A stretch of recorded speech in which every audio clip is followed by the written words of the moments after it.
Officials. Thank you, Mr. Gallego. Thank you all for being here today.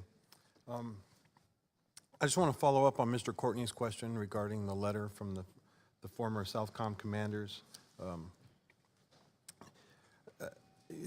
Secretary Pompeo dismissed the State Department statistics that suggested U.S. aid programs in El Salvador, Guatemala, and Honduras, had an impact on reducing homicide rates and migrants fleeing their countries, suggesting that the aid programs really had no positive impact at all.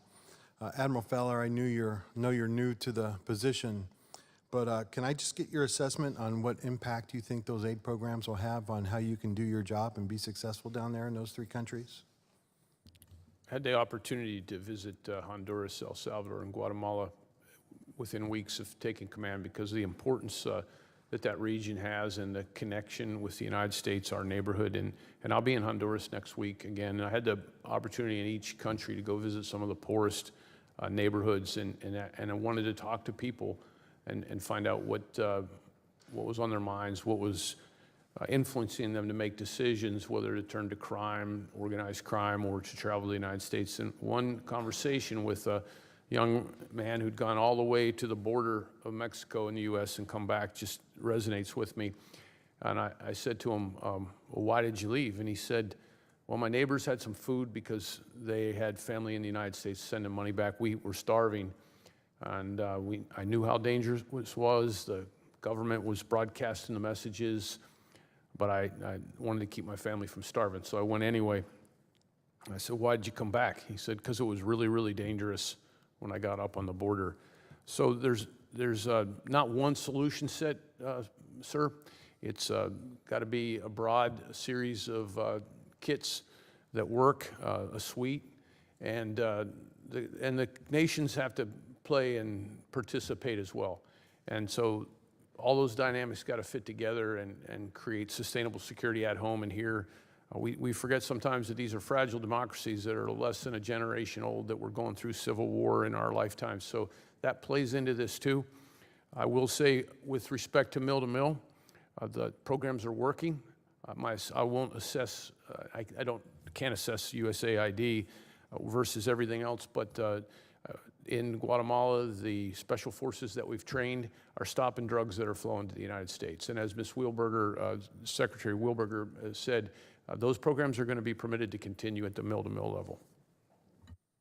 So would you say you agree with the statement from your predecessors that diplomacy and USAID is an important part and that it's needed there down in those regions? Those are highly esteemed mentors I respect. From a fundamental principle around the world, it's important to have diplomacy and all the toolkits available.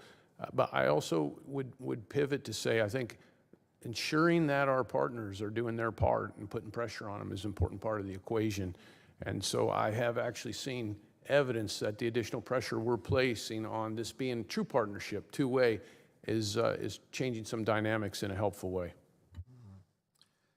Mr. Rapuano, news reports indicate that the Acting Secretary of Defense sent a memo to the Comptroller requesting by May 10th a list of military construction projects of sufficient value to provide up to $3.6 billion in funding for his consideration to defer in favor of the President's border wall. This committee has yet to receive that memo. Can you assure me that the memo will be shared with this committee, and when will it be shared? I can assure you the memo will be shared as soon as possible. You're talking about the memo in which he makes a decision with regard to 2808? Mm-hmm. Yes, he fully intends, and he has stated so, that he will be sharing this with Congress. All right. And is the Comptroller, he's in process of identifying specific projects.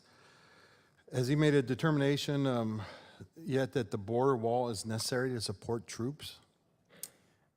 He is still awaiting the Joint Staff assessment with regard to the role that the barriers play. And when he receives that assessment, he will make the decision. All right.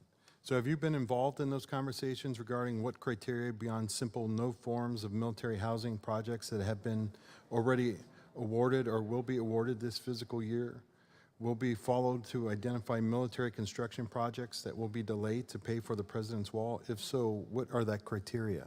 And that we're going to have to take for the record because we're Yeah. just completely out of time, and I'm pretty sure the answer Provided for the record. wouldn't be terribly satisfactory anyway. Just for the committees, we have not yet been told what projects are the money's going to be taken from. We continue to ask that question in a variety of different forums, and the sooner we can get that answer, I wouldn't go so far as to say the happier we're all going to be, but at least the more informed we will all be about what our challenges are. So we are still waiting to find out exactly where that money's going to And go. that decision has not been made by the secretary yet. Right, apparently. But as soon as it is, we'd like to know what it is. Ms. Stefanik.